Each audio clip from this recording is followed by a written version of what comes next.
today first I'll be discussing about my final year major project.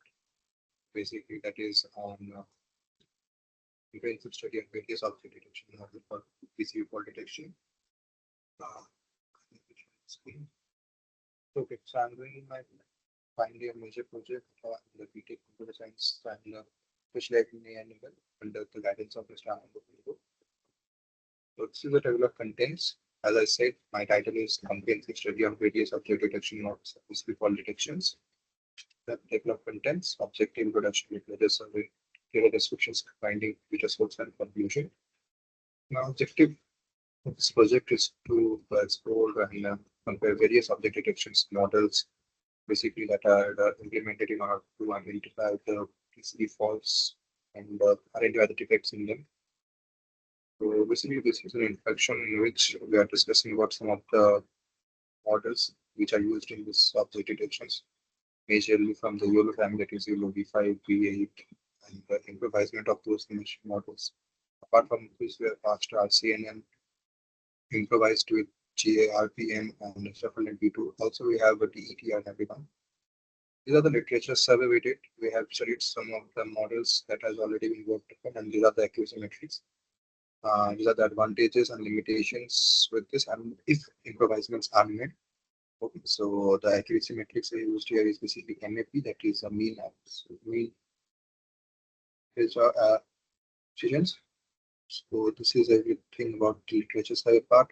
We have a data description. This data was published by the Peking University in China. They have the lab, that is Open Lab on Human Robot Interaction, which has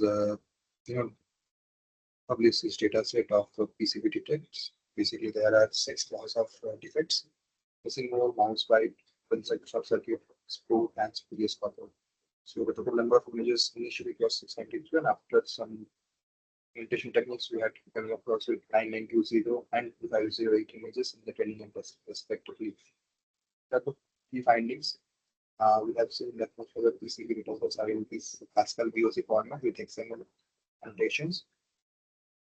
So if we implement smaller models like V5 or V8, and they help in the edge compute.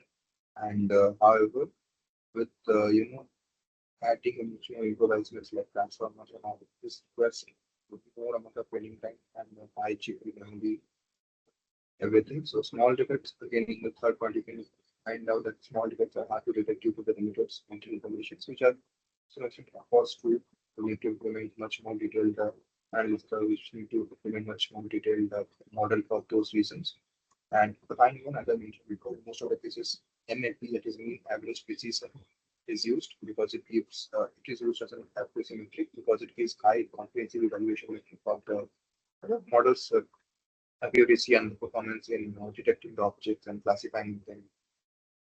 But the future scopes of this study, we can implement much more YOLO V11, V10, V12, these models which are in market, which are already been released by the alternatives, so we can implement them for much more, much more, what can I say, in different ways in order to understand, in order to make sure the defects are done up. And also we can assess the limitations. We can improvise it with some other which pyramid networks or which are detecting much more minute objects. And also it's mentioned again, we can declare the models of the YOLO family, and we can also compare and contrast between them so that can be made, can say this can be made for the this can be made implement this can be implemented for the future purposes and everything, and it can be implemented for the marketing, the manufacturing units and everything. So we have a conclusion, and with this I come to the end of my presentations. Thank you for being with me. This was all about my major presentation in the BTech series final year at Advanced University under my guidance of my guide, Mr. Anand. This was all about comprehensive study on various object detection model using PCB fault detection. Thank you.